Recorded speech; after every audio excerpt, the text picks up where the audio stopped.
Have you been affected by these crazy ice storms that I've been hearing about? We've been lucky. It hit much farther west to us, although I do live up in the mountains and we get ice and snow quite regularly, but not this round. Right, yeah, because I was been talking to a couple of my American friends, and they've just been saying it's absolutely insane out there. I mean, we've been snowed in. We get snowed in 4 or 5 times every winter. Brett, it's a real pleasure to have you on the platform. It's been a long time coming. How you feeling? Feeling pretty good, man. Thanks for having me. Glad we finally got to do it. Yeah, you're more than welcome. Well, you've been, a lot of people have been asking, when's Brett coming on? When's Brett coming on? I was like, don't worry, we're getting it done. We are actually getting it done. So I'm really happy to sit down with you.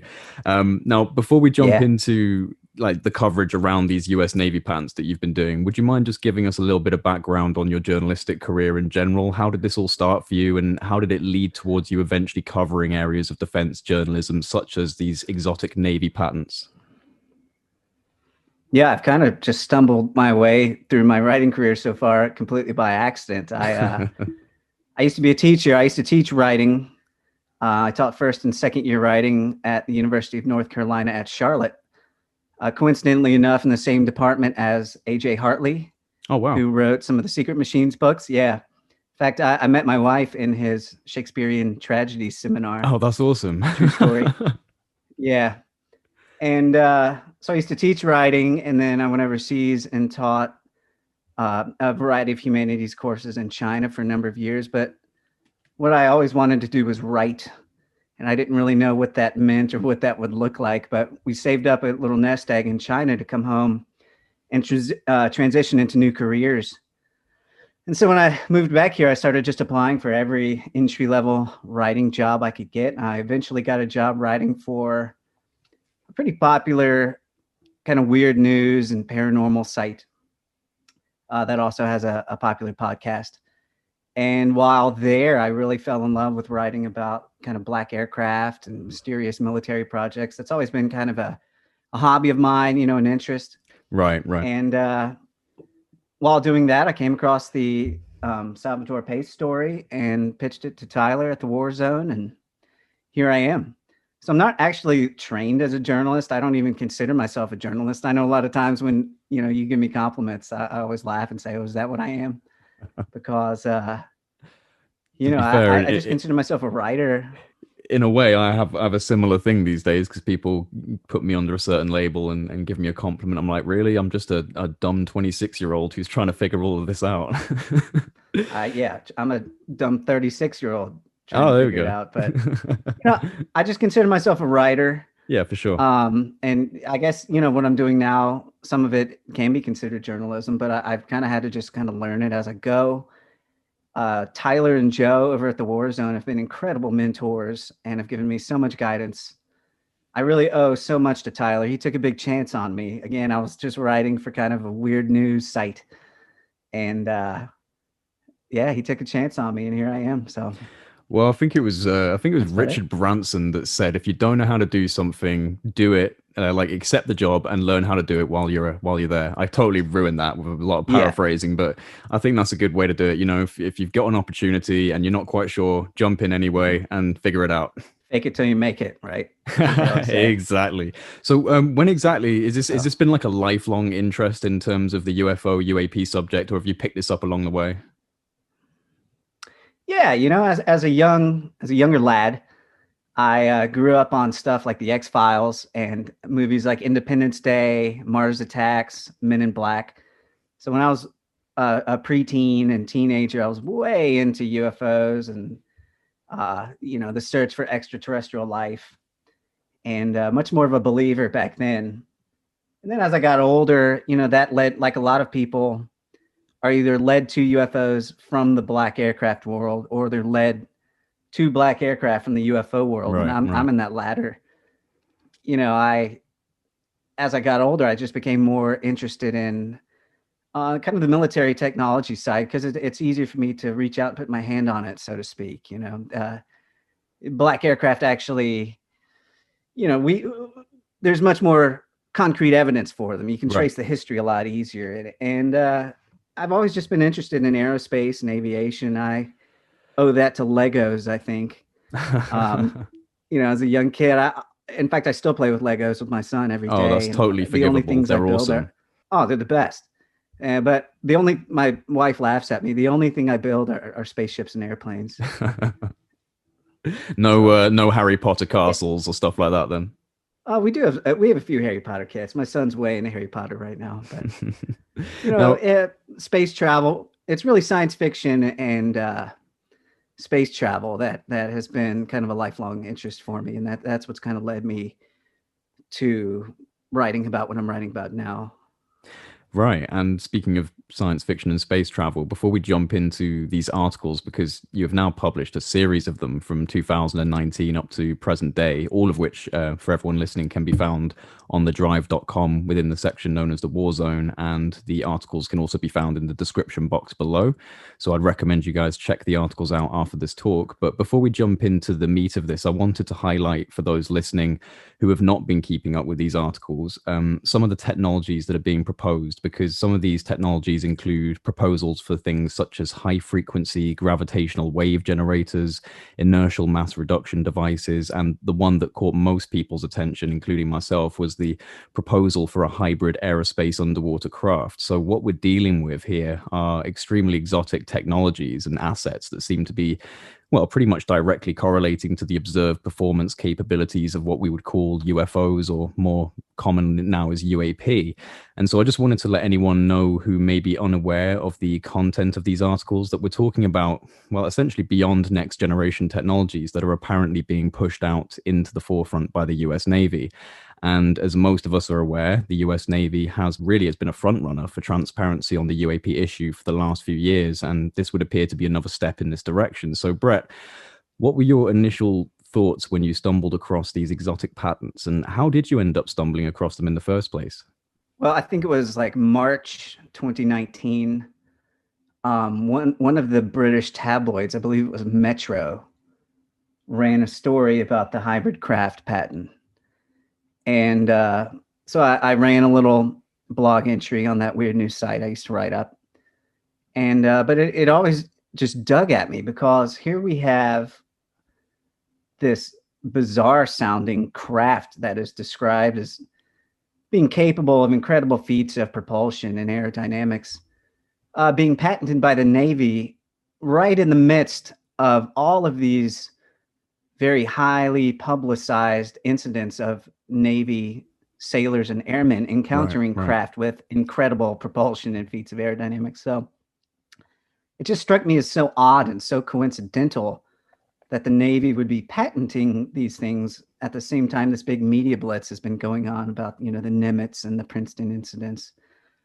So I really just started digging into them as much as I can. And I had looked into patenting some silly things of my own in the past. And so I knew a little bit about the U.S. Patent and Trademark Office's public pair databases, which lets you go in and poke around at the paperwork associated with different patents. So I started looking through them, and that's when I saw how some of the leadership at the Naval Air Warfare Center had vouched for these patents so strongly. And that's when I really started researching it and putting the piece together that would become the first piece I published on the Warzone. And so how did you actually manage to get this put onto the Warzone? I'm guessing there was, because did you communicate with Tyler about it? Yeah, at that time, I was always looking for new writing jobs, more writing jobs. And the Warzone had posted kind of a call for writers at some point in 2019, just saying, hey, if you've got a pitch it to us. And so I kind of bookmarked that and filed it away. I've been a huge fan of Tyler's for years, even before the Warzone, back when he ran aviationintel.com, just his own little blog. And so I've been a fanboy of his for years. And so I wanted to get something together I could pitch to him. And when I got that piece together, I thought I'd try it. And the Warzone was actually the second outlet I pitched to. I didn't hear back from the first one for 48 hours. So then I pitched it to Tyler, and he wanted it. So. And now the first article you published on this, which was back in June 2019, which was actually in collaboration with Tyler, warned of similar technological advancements basically being undertaken by the Chinese government. And I tell you, what I found to be most interesting was the fact that these technology patents were so bizarre that the US Patent Office was originally unwilling to greenlight them until the chief technical officer of the Naval Aviation Enterprise personally wrote a letter addressing basically to the examiner, claiming that the US needs the patents as the Chinese are already investing significantly in aerospace technologies that sound eerily similar to the UFOs reported by Navy pilots. So within the US government, how high do you feel the concern is regarding foreign adversaries such as China getting the upper hand with these types of technologies? I'll admit I'm not as well versed in kind of the bureaucracy of the DoD and policy as some of my colleagues are. But certainly we've seen a lot of things like the UAP task force and some of the executive orders passed by the previous administration in their final days that show they are taking seriously threats of incursions into American airspace. And we see China and Russia thrown around a lot, as is to be expected right now in time of great power competition, as they call it. Right. So, there's certainly a huge new space race going on between the United States and China. And so I don't think it's surprising that we saw Chinese advancements cited by the Naval Air Warfare Center, but I've certainly been trying to dig into Chinese scientific journals as much as I can. I don't know specifically what was being referenced there. Right, because that was actually going to be my next question is have you managed to get hold of any additional information on the current state of innovation in China at all? No, a lot of the innovation going on in China is along the same lines here: directed energy, microwave technologies. There's a lot of interesting stuff being done in China as far as microwave propulsion goes. Okay. That is generating plasmas and using microwave energies to kind of direct the flow of those plasmas, similar to magnetohydrodynamic drive, right, MHD engines. But as most of that stuff is geared towards space propulsion, where you have a lot less drag, a lot less inertia to fight against. And so you can generate thrust from very small levels of energy. I haven't seen anything out there that suggests China has hybrid craft that can, zip through the air in water and make 90-degree turns at extreme speeds. Although, some of the Chinese hypersonic weapons being developed right now are certainly worrying in their capabilities. They've done tests of hypersonic, weapon delivery systems that can do these kind of zigzag maneuvers through the air at incredible speeds. But we're doing the same. And however, a hypersonic missile is very different from what Salvatore Pais has described in his patents. Do you think that there's a connection between the efforts for UAP transparency that we've seen circa 2017 to present day and the release of these patents that appear to have applications and capabilities that correlate with observed behaviors of UFOs? Is there a connection here, or is it coincidental in your opinion? So it seems coincidental, but it seems very coincidental. It was kind of the coincidental similarities that drew me to it in the first place. However, I've always tried to just let the evidence take the story wherever it takes it, right?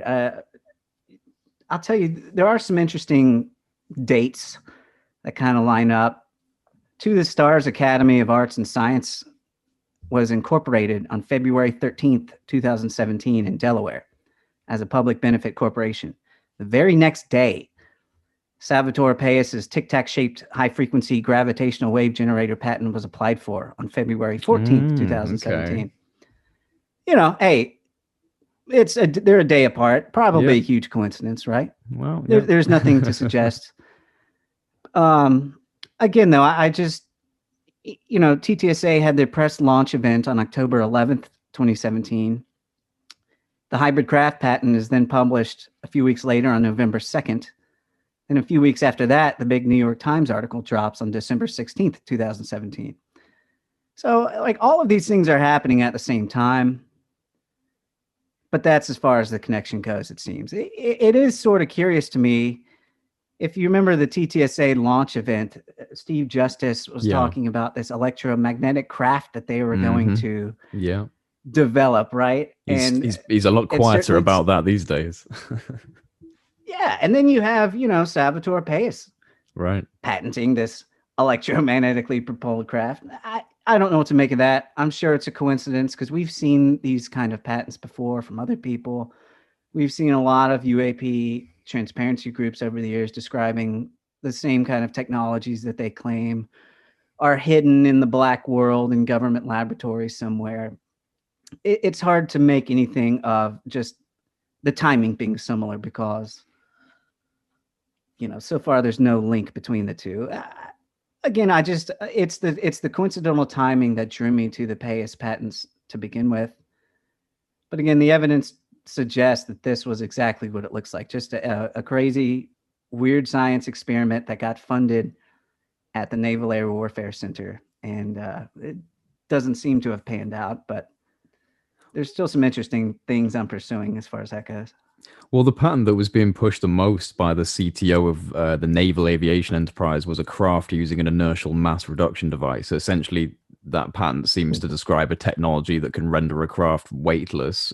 What do you think about this, Brett? Do you think that any world government currently has an actionable mass reduction device or something of a similar ilk? I would be highly surprised if they did. Every scientist we've spoken to, every aerospace engineer says, no, there's no way these things can be built. There's no way we can generate that amount of power. It seems like this is a highly speculative patent. Really, the keystone patent of Dr. Pais is the high energy electromagnetic field generator. Right. And the craft using an inertial mass reduction device is kind of just an extension of that same concept of generating these high energy electromagnetic essentially field as like a byproduct of like a application. Yeah, it's so he coins it the Pais effect, right?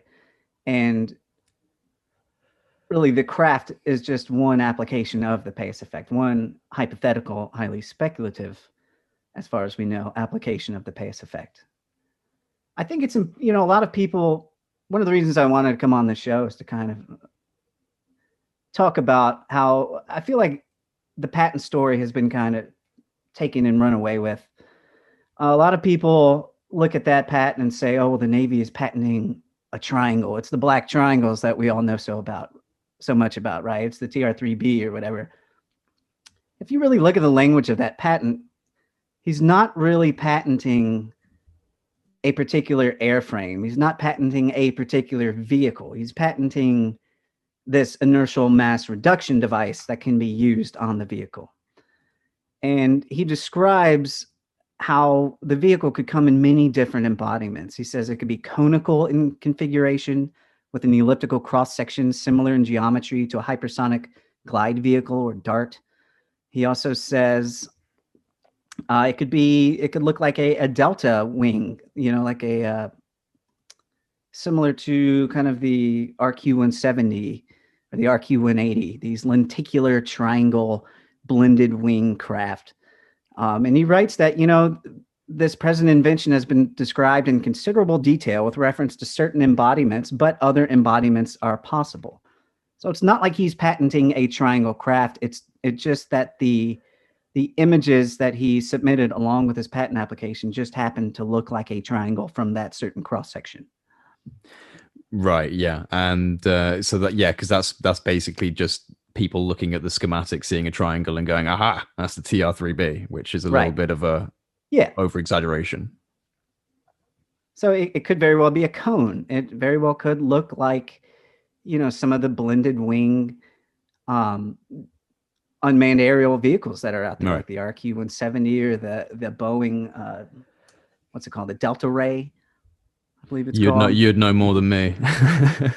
Yeah, I don't think we're seeing them actually trying to disclose any particular craft. This is, one engineer outlining some kind of hypothetical applications of this physics effect that he's trying to figure out how to manufacture, how to engineer. Well, despite the contention and also the idea of it being hypothetical, the keyword in your second article is the word operable, because you reported that Navy officials have claimed that their radical electromagnetic and superconductor technologies aren't theoretical, but are actually already operable in some form, which is a pretty bold claim. And I'm just wondering if you can unpack what you discovered here Yeah. in terms of technological readiness for these types of patents. Yeah, that operable comment was made in relation to the piezoelectricity induced room temperature superconductor patent application.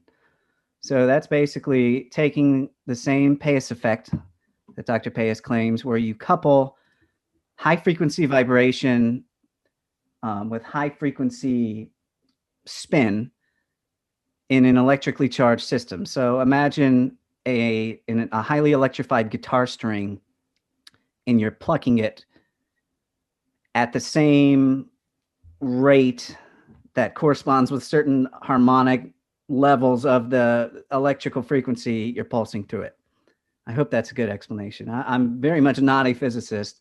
It's taken me, a year and a half to wrap my head around this stuff, but room temperature superconductivity has been a goal of physicists and engineers for decades. It still is. If you see what MIT is doing with their fusion project, Commonwealth Fusion Systems, they are attempting to use high temperature or room temperature superconducting magnetic ribbons to contain a nuclear fusion reaction, which is exactly what Pais describes. So Dr. James Sheehy, the Chief Technological Officer for the Naval Aviation Enterprise, he wrote a letter to the patent office saying that the piezoelectricity induced room temperature superconductor patent is operable and enabled.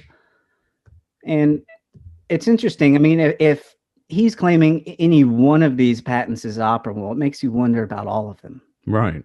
Now, the strange thing here is, because if he says that's operable, then that must mean they've observed the Pais effect. Yeah. One would think, I would imagine. Well, I'll tell you one thing that I think about this, because of the fact that the defense world is, I mean, most people who are embedded within the defense world would acknowledge the fact that technology increases in the black more than it does in the white, and then it comes out, right, later in life. And the room temperature superconductivity has actually recently in the mainstream been achieved by a group of physicists in New York. I mean, the catch is that their room temperature superconductor requires crushing pressures to keep it from falling apart, but we're there now. So I mean, if we're now creating room temperature superconductivity in the mainstream, it would make me think that it's more than likely been worked on and maybe even perfected in the black. I think what MIT and Commonwealth Fusion Systems are doing is very interesting compared to the Salvatore Pais fusion reactor and room temperature superconductor designs. I'm not enough of an engineer to look at MIT's room temperature superconducting wires and look at Pais's room temperature superconducting wires and tell if they're the same thing. However, they seem to be enabled by very similar mechanisms. And it's very interesting to me that MIT and Commonwealth Fusion Systems would develop this reactor. It's called the Spark reactor, right on the heels of Pais's developments. Now, I'm not trying to insinuate there's some connection there, because it doesn't seem like there is. It doesn't seem like Dr. Pais has any connection to MIT. There's just a lot of very similar developments happening, as you mentioned, right? The room temperature superconductor that happened under extreme pressures. A lot of similar developments are kind of trickling out at the same time. So it could be that there's some kind of secret sauce in these patents that wasn't published. They only published enough that they needed to get the patents published. Or it could be what a lot of people say, that this is just some hypothetical, speculative, theoretical physics. And, this is just one man's dream that he got funded to test within the research organization of the Navy. Well, yeah, well, let's talk. Yeah, well, it is, but let's talk about this man behind the patents, Mr. Salvatore Pais. For those who have kept up to date with your reporting, there does seem to be a bit of a contrast of opinion. Some people are fully supportive of the claims coming from Salvatore and the Navy, whilst others believe that Mr. Salvatore does not even exist and claim that the physics contained within his patents are inaccurate or, overly complex. I personally, probably similar to yourself, don't have a sufficient physics background to be able to argue the case for the legitimacy of the science contained within. But can you clarify your position on who exactly is Mr. Salvatore Pais, and have you been given sufficient information to validate his position within the Navy as well as the legitimacy of his technological proposals? Well, so Salvatore Pais and his family immigrated from Romania in the 60s or 70s. I can't remember which. I've seen his mother's obituary online with pictures of him as a young child. I've emailed with the guy several times. I mean, I reach out every month or two. I reach out every time I publish a piece. I'm fairly certain the guy is real. There's a popular, I think it's Popular Mechanics or Popular Science letter to the editor that he wrote in 2002.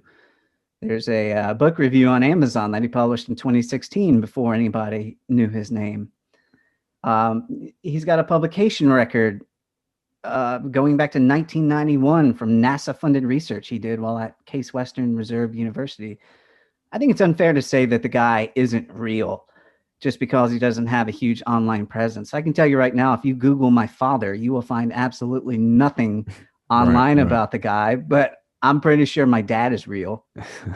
It makes sense that Salvatore Pais isn't very reachable online and isn't able to talk to the public because the guy has very high-level security clearances in order to do the work he does. I mean, aside from these patents, he, for many years, was an aerospace engineer at the Naval Air Warfare Center, working on very sensitive systems and fuel and thermal management for aircraft like the F-35, the F-18, the P-8A.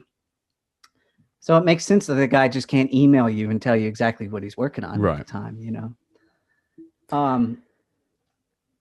And yeah, and anyway, well, I'll leave it there. So he strikes me, he's a very polite guy. He's very considerate in all of our email conversations. But ever since he gave me that statement in late 2019, anytime I reach out now, he just says, Mr. Tingley, I'm sorry, but I'm going to have to put you in touch with my public affairs officer first.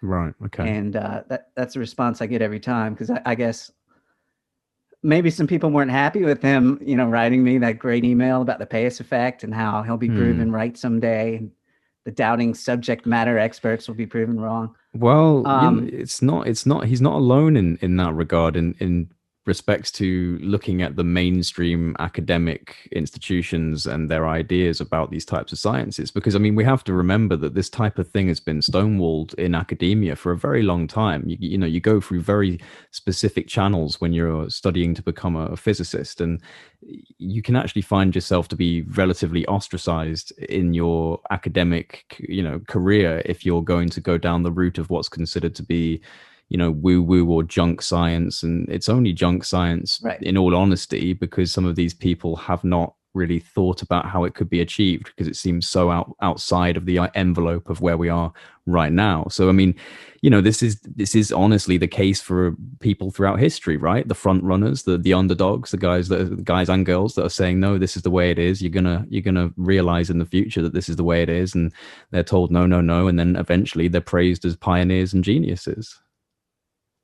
Sometimes, well, sometimes, yeah, of course. Look back on it as kooks too, though, right? Absolutely, yeah.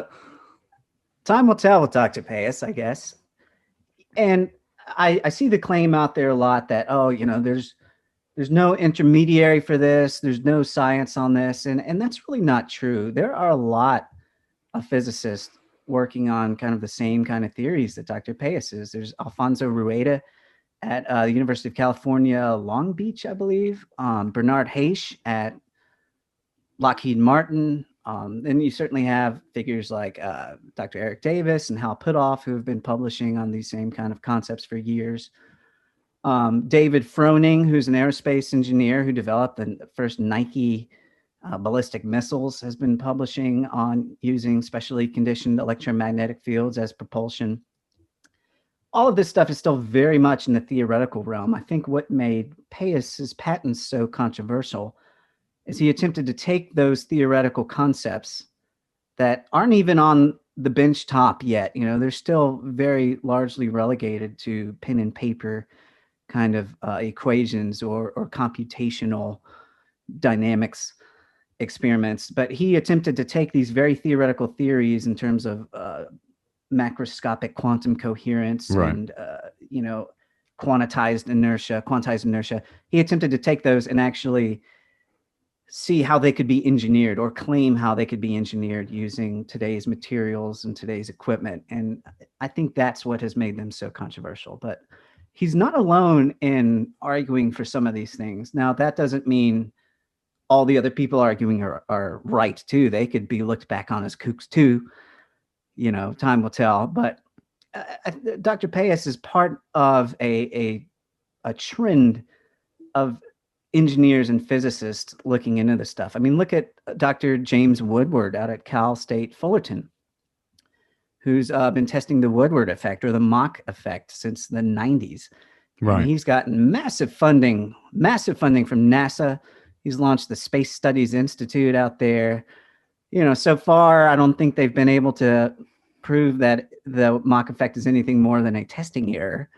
But again, it's along the same lines. It's in the same kind of school as the Pais patents. And people don't look at him and call him a kook. I mean, some do. You know, the M drive was very controversial, but it works very much along the same lines as the hybrid craft using an inertial mass reduction device. But the M drive got, you know, very high funding from NASA for years. And there's still some NASA scientists at the Eagle Works laboratory looking in on that stuff. So, well, we've been using... I think it's unfair. Go ahead. Sorry, I think we've got a little bit of a latency, so I apologize for that.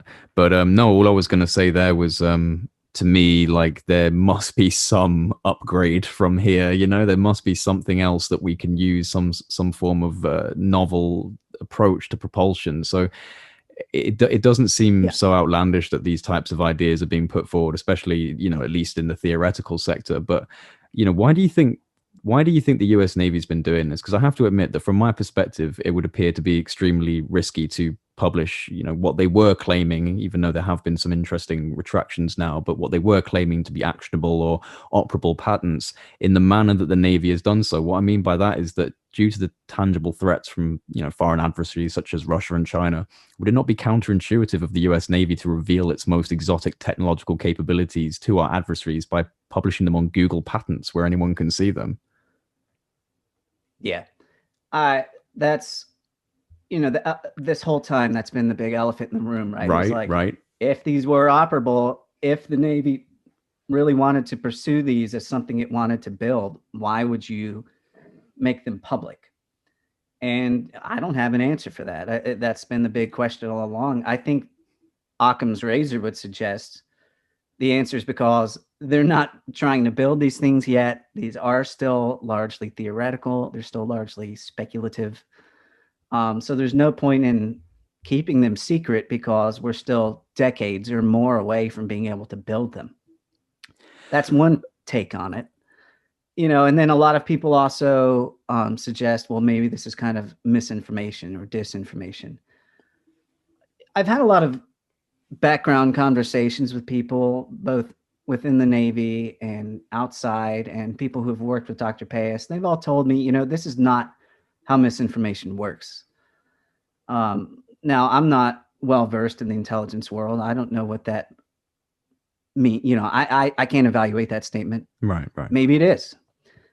You know, I lean towards the more obvious answer to that. Well, these were patented publicly because they're a theoretical work of physics that is still years and years away. Let's see if you'll meet me in the middle here a little bit. This is just an idea that I had because I've had a personal suspicion for a little while. Granted, the suspicion comes from my own inability to fully understand the physics of the patents, but My suspicion was that due to the public nature in which these patents have been released, that the patents might be more of a signal than a legitimate proposal, a signal to foreign adversaries that America has indeed made significant headway with these sorts of technologies and physics concepts, but that the publicly available data in the patents, the information contained within, may not be completely accurate, may contain some level of disinformation in order to muddy the waters for foreign competitors, but that basically the key idea behind the patents are real and has been to some extent achieved by the US government. And so the publicly available patents are nothing more than a symbolic gesture of this capability, essentially sending a signal to America's enemies that could be phrased like, yes, this technology exists, we've created it, but you're not going to find out any of the actual science by looking into these patents. We just wanted you to know that we've achieved these concepts. I mean, I understand that's kind of not really Occam's razor with this, but what are your thoughts on that idea that it could be almost signaling? I think it could be true. Again, I like to stick with just the evidence I found. There's still so much unknown about these. I do agree with that. I think with some of that, at least, I think this is just all speculation here. This is just a guess, so nobody, quote me on this. But one theory I've been chewing on a little bit is that maybe at least one of these patents represents something that the Navy is building, but maybe not to be used in the way that it's described in the patent documents, or maybe it's not exactly what it appears to be in the patent documents. It's interesting to me that Dr. Pais was transferred to Navy SSP, Navy Strategic Systems Programs, shortly after developing these patents. Navy SSP develops and oversees the Navy's submarine-launched ballistic missiles.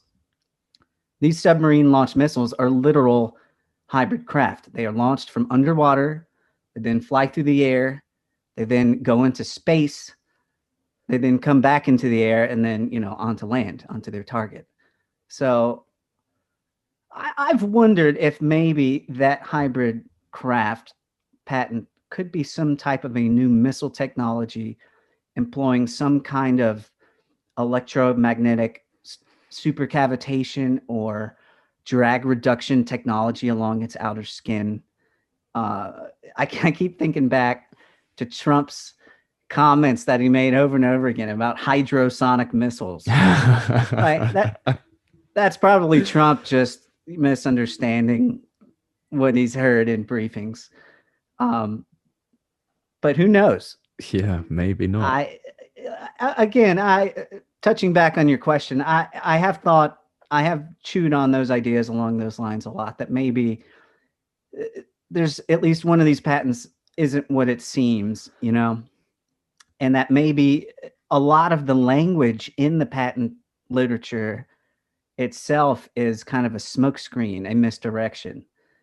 Maybe this is a more benign technology than it seems, but it's dressed up in this theoretical physics language about macroscopic quantum coherence, macroscopic quantum coherence, and vacuum engineering, space-time metric engineering. But, again, without being able to find one subject matter expert to look at this stuff and say, yeah, it exists, yeah, this can be built, that's a tough claim to validate. But then again, as we've touched on in this conversation many times, we have no idea what goes on in the black world. Right.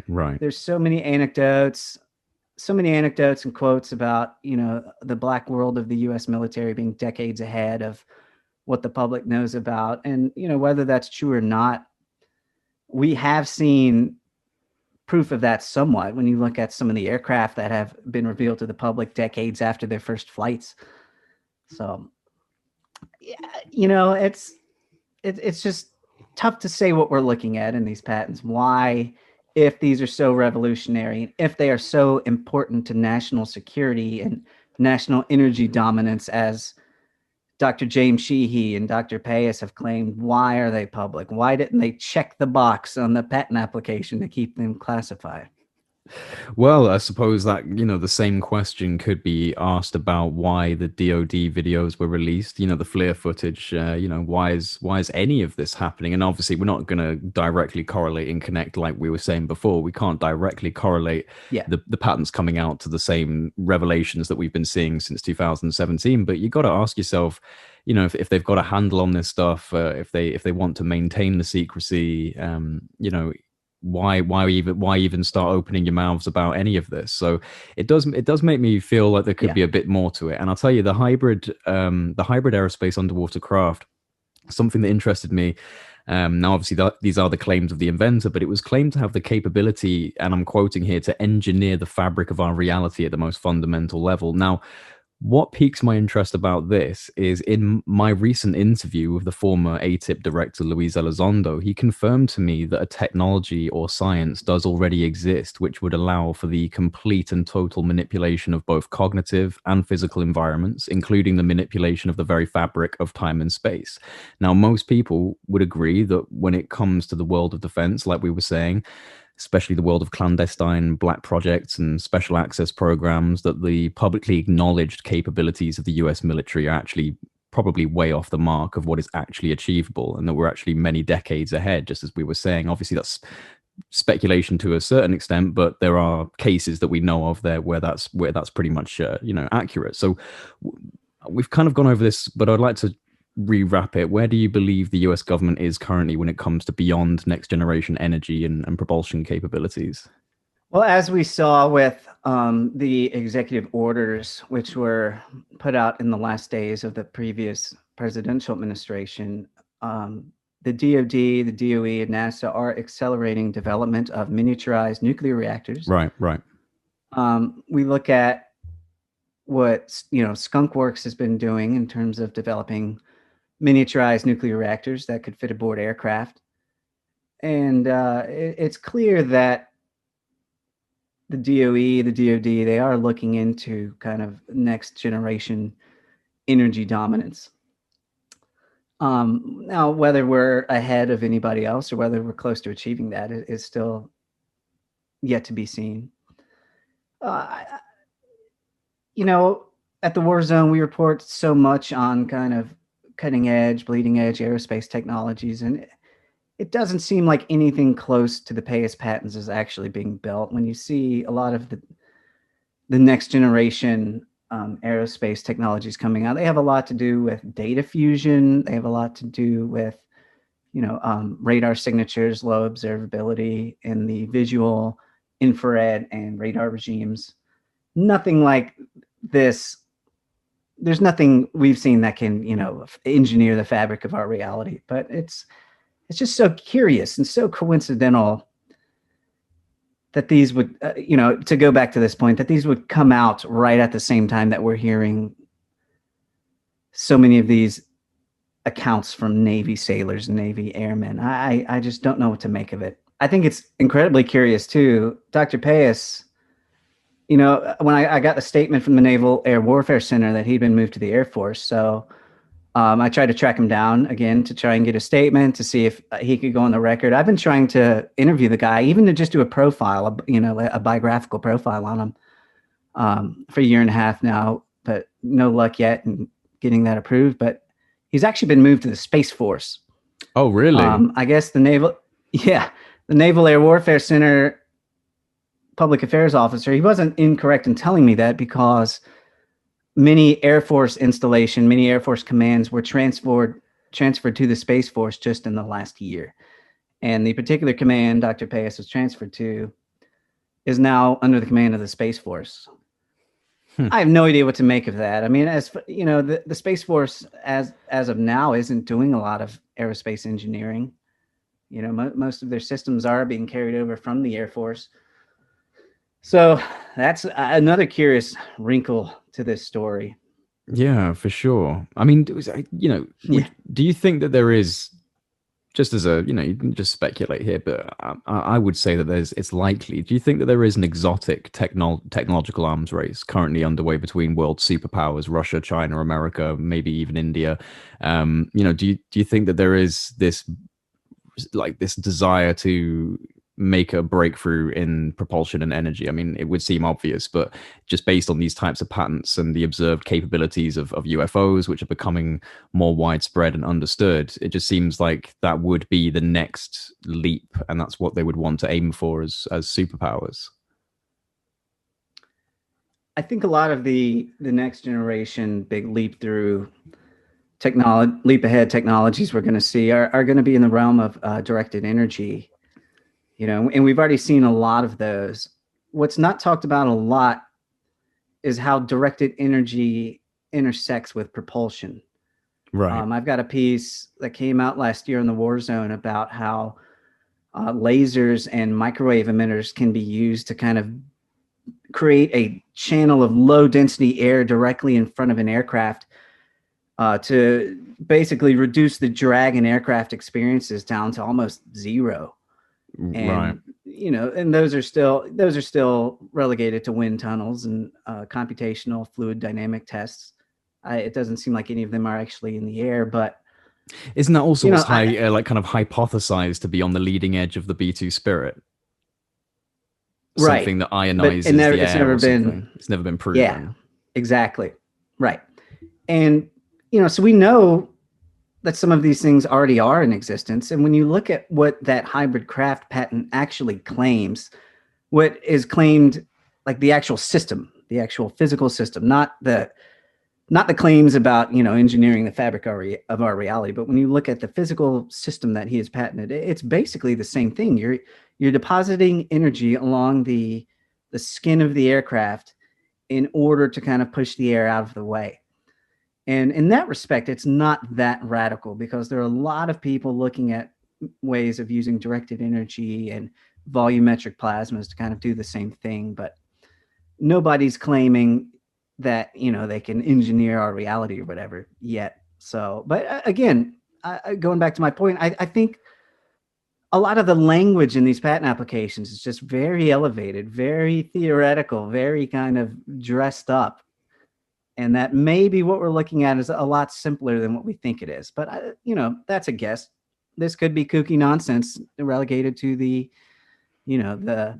John Quincy St. Clair's of the patent world. I'm not sure if you're familiar with him. I'm not. One thing I like to if you Google John Quincy St. Clair, you'll find dozens, if not hundreds, of patents. Right. For all sorts of things, time machines, Oh, triangular aircraft. I think I've come across some of those patents in my research time. Yeah. Right. But again, Dr. Pais, he's an actual aerospace engineer working in some of the highest laboratories of the Department of Defense. He's not exactly. He's got a reputation. John Quincy's, and he's got a bona fide educational background. His PhD dissertation was funded by NASA. So one thing I've been thinking about a lot, I've read Sharon Weinberger's book, Imaginary Weapons, recently. Fantastic book. Highly recommend it to everybody out there. But Dr. Eric Davis wrote a review of it that was for a while published on the Federation of American Scientists website. And I'll read a little bit of it here, because I think this is a great point. Yeah, I've never heard this. He says, defense reporters are in no position to make credible, authoritative scientific judgments about the efficacy of any defense-funded research. The DoD and all of its component organizations do have outside scientific advisory bodies, which are composed of independent, multidisciplinary scientists of very high caliber. These scientists are out-of-the-box thinkers who are concerned about the future of our national defense and security. That concern means that consideration must be given to futuristic or non-mainstream concepts which need to be explored in detail. Not all of these concepts will succeed, but 1 out of 100 usually do. If we don't spend the money to explore any of them, then our enemies will.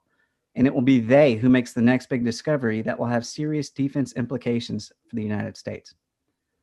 Right. So I like to think about what Davis wrote in relation to these patents. They might be junk science, as is commonly said of them, but they might be exactly what Davis describes here, kind of a 1 in 100 shot in the dark to develop the next big capability that will give the United States, the military advantage. We can't afford a hybrid craft gap, right? And maybe that's all we're looking at here, is just kind of throwing concepts at the whiteboard, throwing $500,000 at them to see if they work, you know, or it could be something else entirely. It could be disinformation. It could be reverse engineered UFOs. Who knows?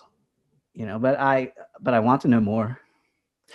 Well, we do well under pressure as a species. I mean, you know, for an example, World War II was the precursor for major innovations in multiple fields. It started off with military applications to help with the war, and then seeing these innovations transfer into the, you know, the private sector for global use and benefit of the public.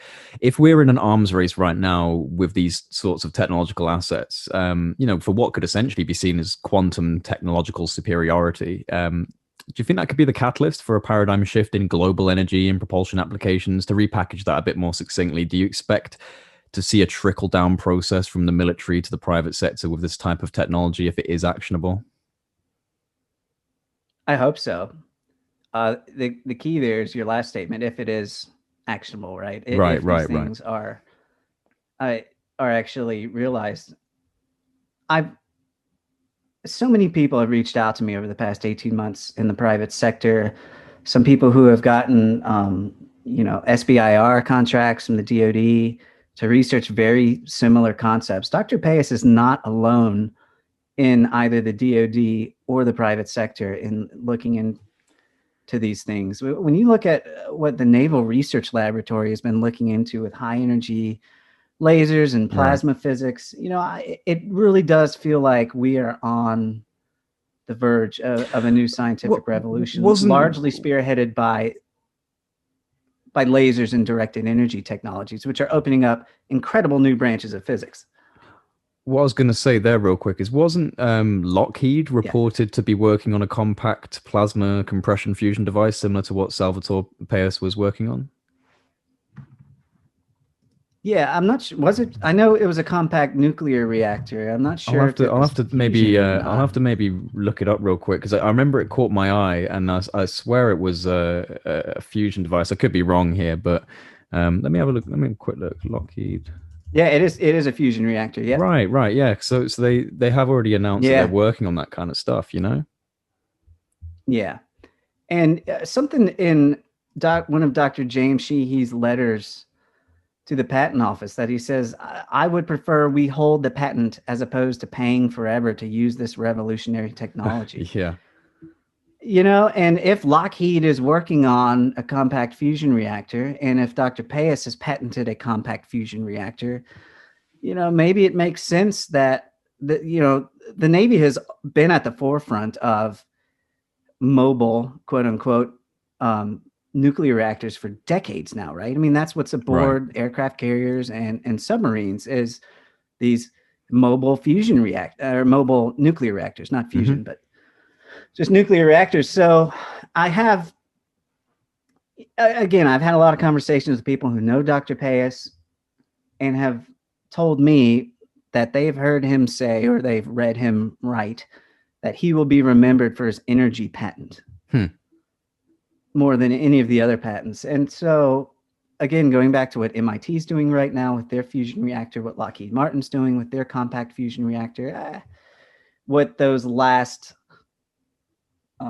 executive orders were about in terms of nuclear reactors, it does make me wonder if you know, that's what we're seeing is an energy revolution, and that maybe we're all focusing on the wrong patent here. We're focusing on the hybrid craft patent when we should be focusing on that compact fusion reactor patent, which, by the way, you know, was published in IEEE Transactions on Plasma Sciences, a very prestigious energy journal. It passed their peer review process. So, well, that's the thing. I think that, you know, it's not just speculation. You've got real scientists who are actually in a high position, giving a stamp of approval to things like, at the very least, the energy patents. And, you know, as I think you were saying, and I think Pais said the same thing, that the energy patent is essentially the primary focus, really, and then everything else is just kind of an extension of possibility outside of that. So, you know, if this energy can be fully realized and utilized, then something like a hybrid aerospace underwater craft could be created. But really, you know, IEEE hasn't validated the craft, but they have validated the energy process. they validated the concept. Right. It's important to note, though, there's been no experimental data showing that they've got anything close to this reactor working. Right? You can still publish theoretical concepts in in these peer-reviewed journals. So what passed the peer review referee process was the concept for that reactor, not necessarily the reactor itself. You know, that's the thing to always come back to with these Pais patents, is there's really no experimental verification that we've seen showing that these things have actually been built or they actually work. I mean, they did build that, small demo for the high energy electromagnetic field generator, which apparently they couldn't get to work. But it's interesting that they didn't actually build it to test the Pais effect, it seems, right? He's always said you have to couple high frequency spin with high frequency vibration in an electrically charged system. And the device they built did not have any capability to vibrate. But, now there's been so many concepts over the years for what people like to call jiggle-based physics, right? Like trying to test if vibration will do funny things to subatomic particles and stuff. Who knows? I just keep coming back to, I know I've said it 3 or 4 times, it's just curious that this stuff would come out now. It's the timing of these patents that has piqued my curiosity and kept my curiosity going, because they just run concurrent with so many other strange developments. I absolutely agree. I mean, if these patents were to have come out 5 or 6 years ago, it probably wouldn't have raised many eyebrows. In fact, most people would have never even heard of it. But the very fact that it's coming out at a time when the UFO UAP issue is being addressed relatively openly, it does make you, speculate on whether or not these things are connected. And I'll tell you what, not everyone will agree, obviously, but there are quite a few people in at least the UFO community that would agree with this, that it's becoming more and more likely that the US government does indeed have in its possession non-terrestrial vehicles with beyond next generation capabilities. I mean, they might not be in, their full working state, but it does seem more likely that they actually have these types of vehicles. I mean, and they may have been attempting to reverse engineer them. I mean, when I asked Luis Elizondo if during his time as the director of ATIP, he ever came across reverse engineering programs that dealt with non-terrestrial vehicles, and that is, verbatim, that's how I worded it, he said he cannot answer that question, and he apologized for having to avoid answering the question in any detail. Now, obviously, this is a case of plausible deniability, and based on his response, I personally have no doubt that he absolutely did come across such programs during his tenure as the director of ATIP. So, I mean, do you think there's any possibility of Mr. Salvatore Pais being one of the scientists who's worked within such reverse engineering programs? Have you ever been given any indication of his involvement in programs that would work on something like that? I've seen no indication to suggest that. No, I haven't. I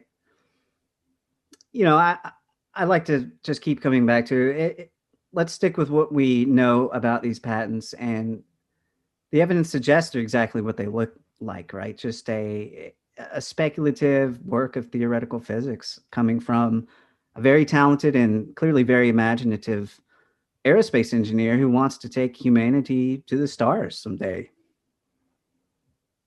Well, I mean, I'll tell you an interesting quote that was included in one of your articles by Salvatore Pais was, and I'll read this quote for everyone. What is most unique about this paper is it has already won the approval of Dr. Redacted, one of the world's top authorities in advanced power and propulsion quantum vacuum engineering, who has given his unreserved approval of this paper, calling it a very good paper. Redacted has also forwarded the paper to several of his colleagues, including Redacted, another top subject matter expert. Now, personally, if I was a gambling man, I would put my money on these two redacted individuals being Dr. Harold E. Puthoff and possibly even Dr. Eric W. Davis, both of whom have worked for the DoD and other agencies and have the sufficient tickets to be read into certain programs, both of whom are also considered experts in the field of advanced propulsion physics, especially as it relates to what Dr. Hal Puthoff calls space-time metric engineering or vacuum engineering, as we've just mentioned, which is essentially, the utilization of what is called the 0.8 point energy field, which in lay terms could be considered as the fundamental energy of the universe, that which gives rise to all things. And so the engineering of this energy would be so far beyond what we're currently doing with fossil fuels and so-called green energy applications. It would render them entirely obsolete if we were to master the extraction and, the utilization of the 0 point field. Have you been given any hints as to the two redacted names, whether or not this could be Hal Puthoff or Eric Davis? No, and I've even tried doing pixel counts, on people's names to see if they could fit. The thing is, there are only so many subject matter experts in that field. It's a very niche field of theoretical physics. Exactly. You've got Harold Puthoff, you've got Eric Davis, but you have a lot of other people too. You have Bernard Heisch, Alfonso Rueda, you've got David Froning. There's no telling who it could be. It can be somebody we've never heard of before, right? Pais does cite both David Froning and Hal Puthoff extensively throughout his patent literature and his academic publications. But whether or not that means anything in terms of who those names are, it's impossible to say.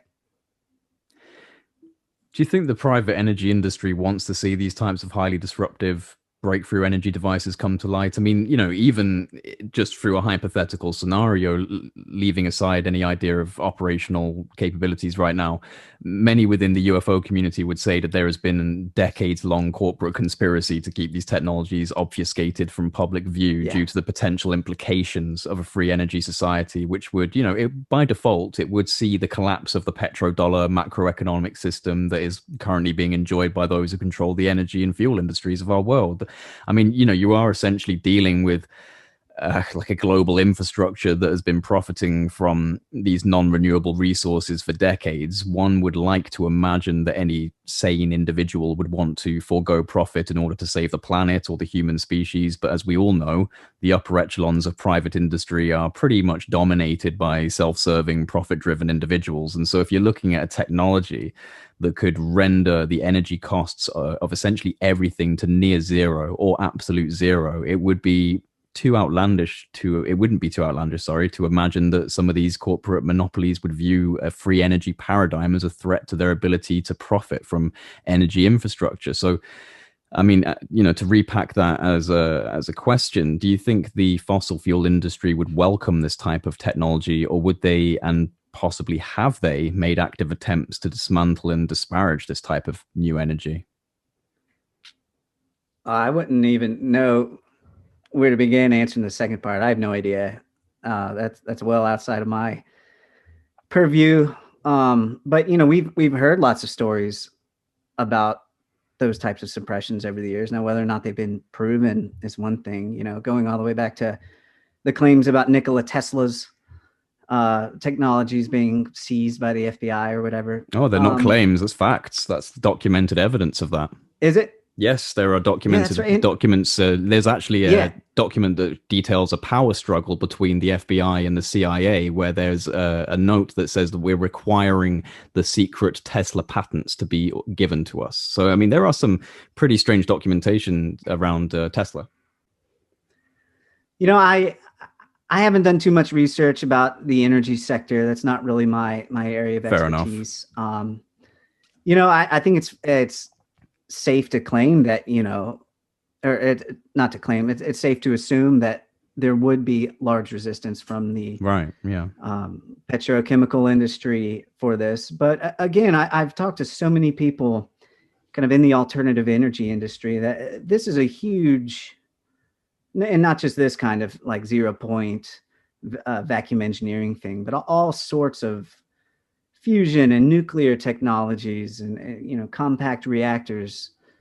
I think we are on the verge of an energy revolution. I hope so anyway. I hope so as well. Of our planet and everybody on it. And maybe Pais is just part of that. This is his way of trying to kind of imagine or speculate a way which we could create a new energy paradigm. I hope so. I hope we are on the verge of one. It certainly seems like it with all the investment into new nuclear technologies recently. Well, I really hope that these things can come out for the positive, but one of the more unsettling publications you put out whilst covering this scenario was in January of this year when you put out the article titled Navy UFO Patent Documents Talk of Space-Time Modification Weapon Detail Yeah, Experimental Testing. Now, what the hell is a space-time modification weapon? Is that as terrifying as it sounds? I would like to know that myself. Yeah, that was one sentence on one slide that turned up in the documents I got through FOIA.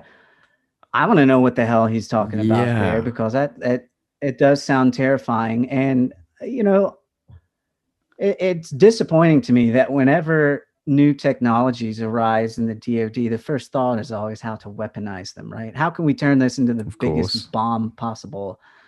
Uh, there are many examples throughout Dr. Pais's publications where he describes how the high energy electromagnetic field generator can create these kind of spatio-temporal excursions, these weird effects with space-time. And I'm guessing that's what that is in relation to. There's no more information about that space-time modification weapon than is on that one slide. So I have no idea what to make of that. And, it made for a great headline. A lot of other Yeah, outlets for seized sure. on it. But it doesn't seem to be a large part of Pais's work or his research, or where he proposes these hypothetical technologies can go. But yeah, that was a very worrisome slide to come across. Yeah, well, when I saw the title of that, I sent it to my friend who isn't a part of the community or anything, and he was just like, "Oh, of course, yeah." Like, the moment they find a breakthrough energy, they just want to turn it into the most, destructive weapon possible. It's disappointing, It says I'm a something about pacifist by humanity. nature. Yeah, it does for sure. I tell you, have you been, during your investigation of this, did you actually have much opportunity to do any networking with the defense and intelligence communities of the US? No, and people ask me that a lot. Like, Yeah. did you ask the intelligence community if you can publish this stuff? I'm like, no, I'm just a writer who sits at home in his pajama pants and digs through documents I get through FOIA. And no, nobody's ever reached out to me. I'll tell you one interesting thing though is, are you on LinkedIn, or are you familiar with LinkedIn? I'm familiar with it, but I'm not on it. Yeah. So LinkedIn will show you who looks at your profile Right. when people look you up. And it's been very interesting to see who in the Department of Defense has looked me up Oh, can you give us your top every three, or are time. you going to keep that quiet? Yeah, I don't want to name names, but some Fair enough. very, very high people in the Department of Defense have looked me up. And yeah, it's always a shock, when I see them. Yeah. Yeah, no But, doubt. hey, they're doing their job, or somebody just forwarded in the article and they just Googled me. There's probably nothing nefarious or conspiratorial to be dug out of that. It's just they read my article and they just Google me to see who I am, Yeah, and no, one of the top absolutely. results is my LinkedIn. But Absolutely. it's so I know there are people within the Department of Defense looking at this stuff for sure. um, I wonder how, like, widespread the knowledge of these patents and that experiment was before I started reporting on them. Was this just a thing that a few scientists at the Naval Air Warfare Center knew about? I always come back to, I have this whole spreadsheet of these weird quotes that all these officers and administrators within the DoD have said over the past few years. One of my favorites, the then Chief of Naval Operations, Admiral John Richardson, in 2017 told reporters that my sense is that we're on the dawn of something very substantial in terms of naval warfare, something as substantial as the transition from sail to steam, as the transition from wood to iron, as Wow. substantial as the advent of nuclear propulsion in terms of what it means for naval power. Like, what the hell was he talking about there? I've always Yeah. wondered about that. It's like when the Air Force Lieutenant General in 2018 said, like, oh, there's going to be a man-made domain in galaxies here pretty soon. We're going to have capability pretty soon in other galaxies that we have right now in the air. She said that to Steve Trimble at Aviation Week. And, that what were they talking about there? It does make you wonder what it is that they know that makes them feel so confident to say stuff like that. Yeah.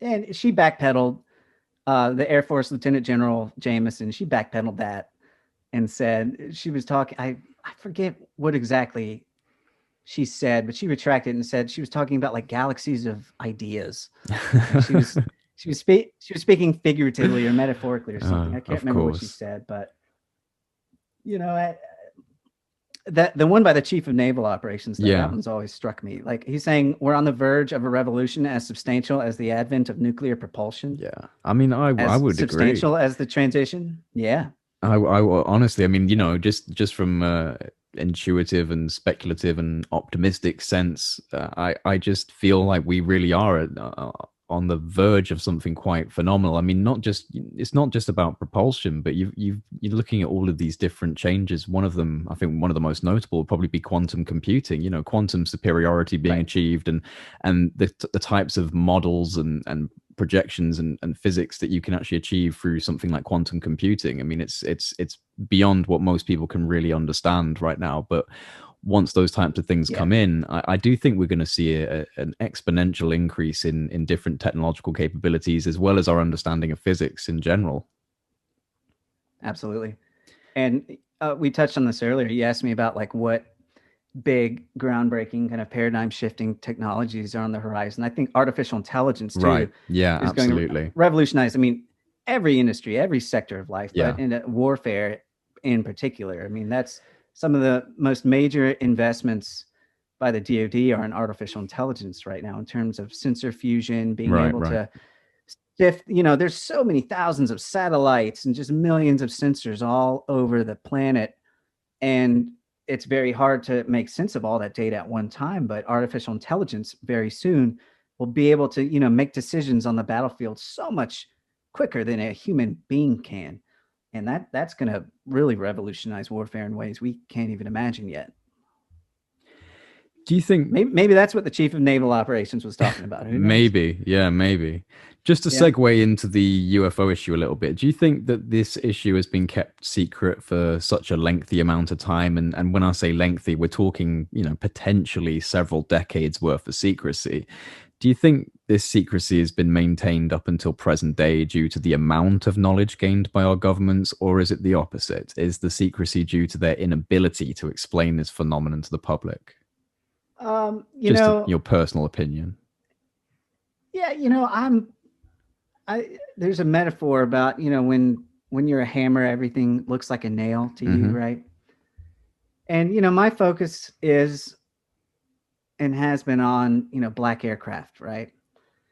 I always come back to the fact that intelligence agencies have historically, and you know, this has been documented and proven, have historically used the UFO folklore as a smokescreen for tests or operational tests. You know, operational tests of high-end technologies. As far as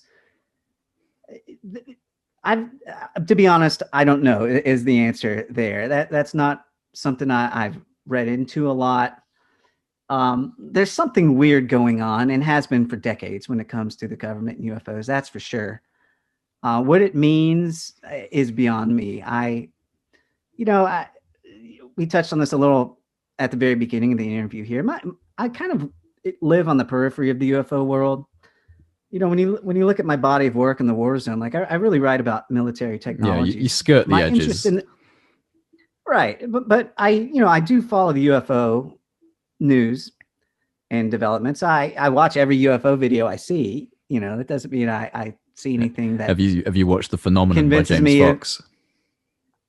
I haven't. No, to be honest, I don't watch a lot of, you know, UFO media. Yeah. The only episode of the TTSA show I watched was the one where they talked about some of my work. You know, it's just I'm kind of peripheral to it, and my interest in the UFO phenomenon, if you will, is more of a kind of a pop culture or folklore level, a sociological level. I going back through history, you know, we see accounts of strange things in the sky dating back centuries, right? Humanity's always looked up in the sky and seen things that we can't make sense of. And the narratives over the year have changed. You know, thousands of years ago, it was people saw gods up in the sky, right? And then later on in history, like the, what was that? The Nuremberg. Yeah, People saw the things in the sky in Nuremberg. Zeppelins, they imagined it was a battle going on in the sky. Yeah, right. So I try and look at the UFO topic from that kind of sense, that it's an ongoing evolution of a narrative about just things we don't understand going on up above our heads. Now, I might focus on the military technology angle. That doesn't mean I discount any other theories, right? I have no idea what's going on. When people ask me what do I think of UFOs, mostly what I say is, well, I think they're weird and I want to know more. Right. And that's really where I leave it. You know, I would love to discover existence of alien life, either out in space or here on Earth. I would, you know, nobody would be happier than me. I just I haven't seen it yet. You know, I'm a true Fox Mulder skeptic. I really want to believe, but I'm going to go where the evidence leads me. And and I'm fine not being agreed with. I'm fine disagreeing with people on that, you know, that's fine. Because again, it is something I watch kind of from the periphery, but I like to just go where the evidence takes me, I'd say.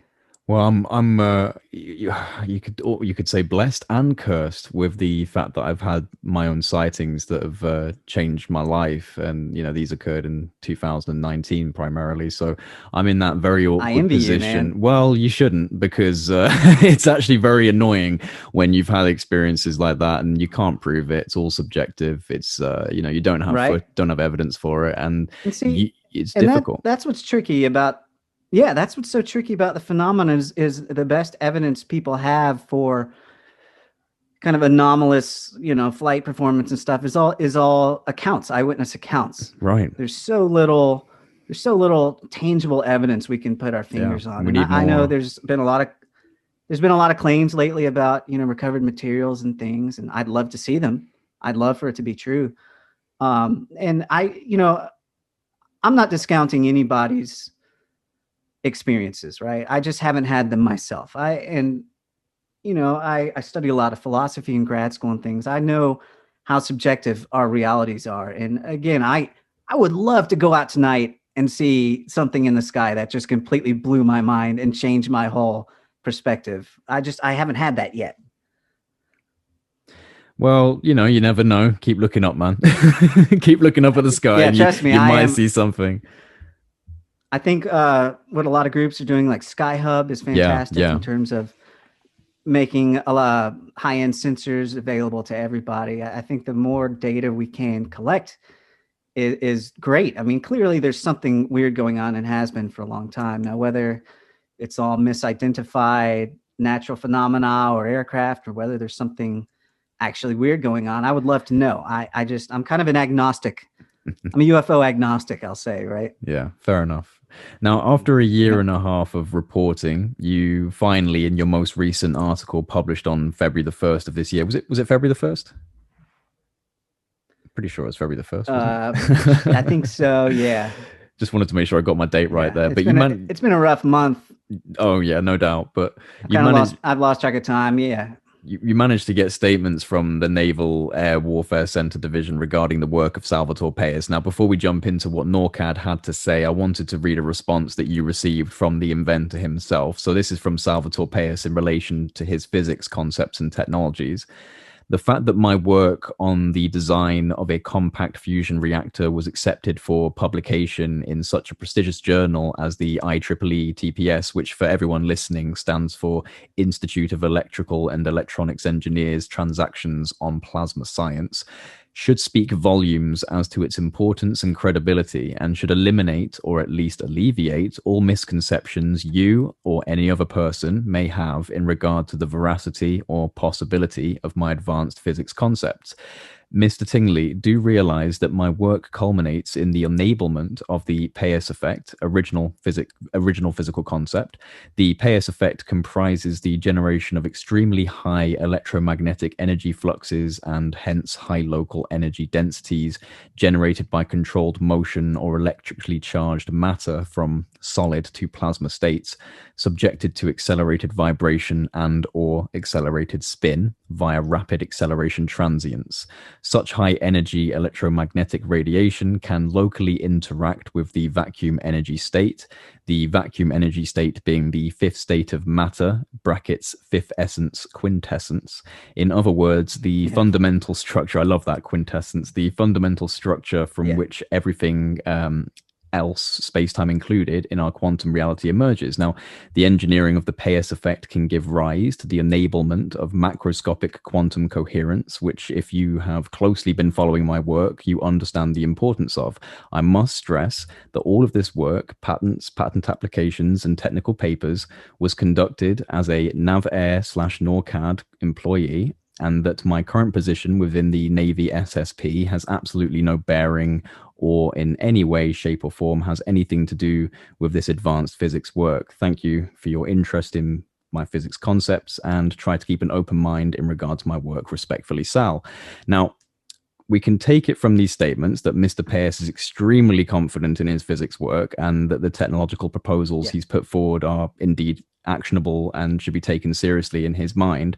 With that being said, however, your most recent article seems to directly contradict these statements. At least that is how it would appear based on the response he received from NAWCAD regarding Pais's work. So to quote the response he received from NAWCAD, they said the following: the high energy electromagnetic field generator testing occurred from October 2016 through to September 2019. The cost was $508,000 over the course of 3 years. Around 90% of the total $462,000 was for salaries, while the rest was used for equipment, test preparation, testing, and assessment. When NAWCAD concluded testing in September 2019, the Pais effect could not be proven. No further research has been conducted, and the project has not transitioned to any other government or civilian organization.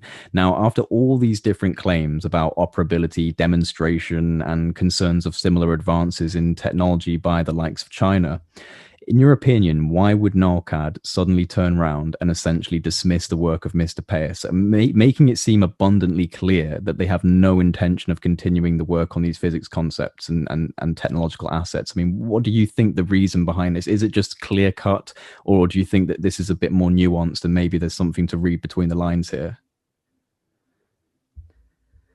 Well, I mean, I'd like to take them at their word, right? I don't want to assume anybody's not telling the truth.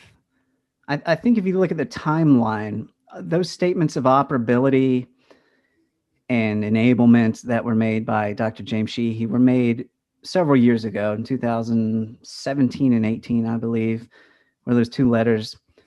So maybe, you know, maybe they had some initial results that seemed like it was going to work. And then by the time they built this test article, they couldn't really get it to work how they wanted to. I don't know. I don't know what to make of that discrepancy, honestly. That's been a burning question that I've been left with ever since I did get that statement from NAWCAD. I find it, you know, it's a shame. Maybe that's not the right word for it. You know, we tried for a year and a half to get a statement from them. I mean, and they would just not comment on it at all.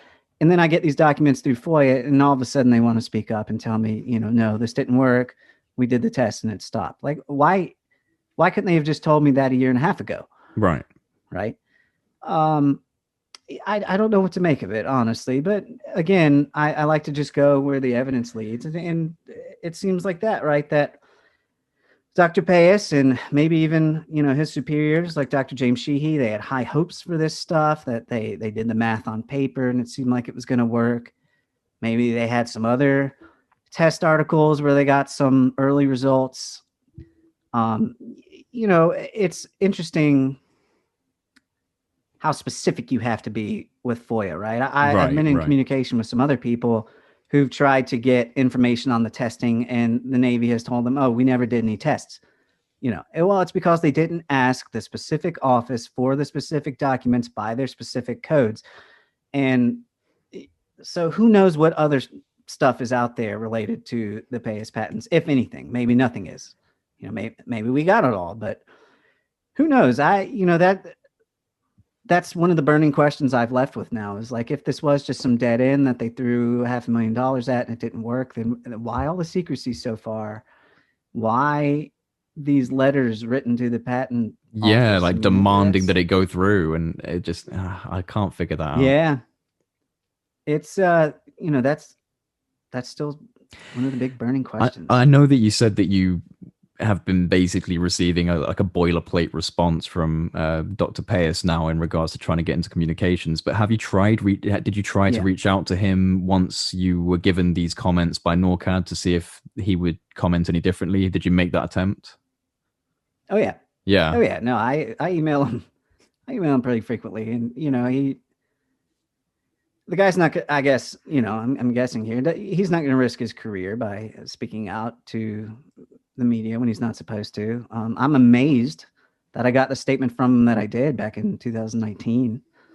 I just kind of always email him every now and then just to see what happens. He's just directing me to the Space Force media office right now, and I had really high hopes.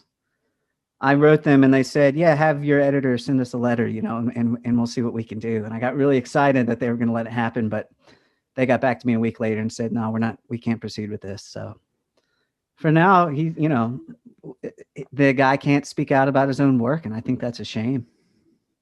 And, it could also be slightly indicative of him being told to be a little quiet about it. It could be, and some people have sent me some things saying, oh, well, the Navy's just embarrassed. They're embarrassed by this stuff because they know it was junk science. And so they're telling them to be quiet about it. That's one guess. That's one theory, or hell, maybe he's building these craft for the Space Force and that's why they want him to be quiet. Now that's at the other end of the probability spectrum there. So the plausibility spectrum, as it were, but who knows, man? It's, I've never worked a story like this that is just dug at me. I dream about interviewing Dr. Pais sometimes, to be honest. This story is really dug at me. I can imagine. I think it's fascinating. Yeah, it's a fascinating, even if this did turn out to be just, another junk science experiment along the lines of the men who stare at goats or whatever. It's fascinating that still happens. It's fascinating. Dismiss remote viewing too quickly. Oh no, but they were trying to kill goats with their minds, though. That was like separate from remote viewing. That's right? what the film was about, but it was primarily a nod towards the SRI remote viewing programs. Right. That's another interesting. Yeah, that's a whole other ball of thread.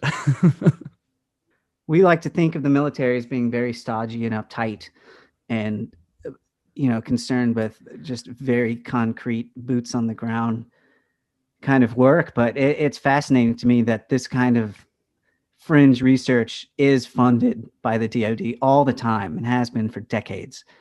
I'm not alone in that. There are a lot of authors who explore that stuff exclusively, and it's fascinating to me. Oh yeah, absolutely. I mean, it's actually one of the first things I got into when I started researching this topic was the remote viewing, because I ended up on the CIA's Freedom of Information Act electronic library and was just searching keywords to try and discover things, and came across this huge cache of things called remote viewing and Project Stargate, and it fascinates me that so much was poured into that. I mean, there were concerns at the time as well of Russia's psychic spies and things like this. But just to get back to my last little question for you, do you plan on pushing this further? Are you still investigating the issue to see if NAWCAD changes their tune, or if you can find any additional information that contradicts their current position on these patents?